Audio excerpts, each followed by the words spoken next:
Have you ever wondered why anxiety seems to have such a powerful grip on our minds? Why is it that this seemingly negative emotion has been hardwired into our brains? Well, the answer might surprise you. Anxiety, in its purest form, is actually a survival mechanism. It's our body's natural response to a perceived threat. Imagine our ancestors tens of thousands of years ago. Their anxiety kept them alert and prepared for potential dangers, like a lurking predator. It's this very feeling of unease and fear that has been crucial for our survival as a species. But let's not ignore the elephant in the room. In today's world, anxiety often feels less like a helpful survival mechanism and more like an unwelcome intruder. It can leave us feeling overwhelmed, stressed, and even paralyzed. So, how do we reconcile this? How can we embrace anxiety as part of our life's journey? Dr. David Carbonell, a renowned psychologist and author, offers some insight. He says anxiety is not a disease or illness, mental or medical. It's a protective mechanism. He encourages us to view anxiety not as an enemy to be defeated, but as a signal to be understood.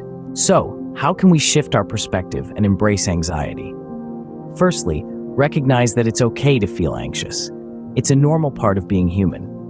Secondly, understand that anxiety isn't always a sign that something is wrong. Sometimes it's just a sign that you're pushing yourself out of your comfort zone, which can be a good thing. Thirdly, remember that you are not your anxiety. It's a part of you, but it doesn't define you. Dr. Brain Brown, a research professor at the University of Houston, puts it like this: anxiety is an extremely powerful emotion, but it's just that, an emotion. It's not who you are. Lastly, find ways to manage your anxiety. This might involve talking to someone you trust, practicing mindfulness or meditation, or seeking professional help. Embracing anxiety doesn't mean you have to like it.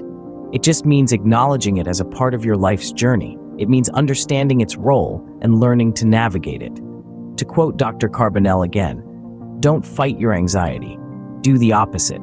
If you can watch your anxiety without reacting to it, then it can't control you." In conclusion, anxiety, as uncomfortable as it may be, is a part of our lives, intertwined with our survival and evolution. It's not something to be feared or shamed, but understood and embraced.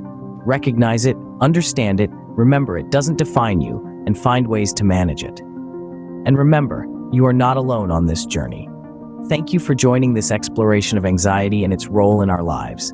Until next time, take care.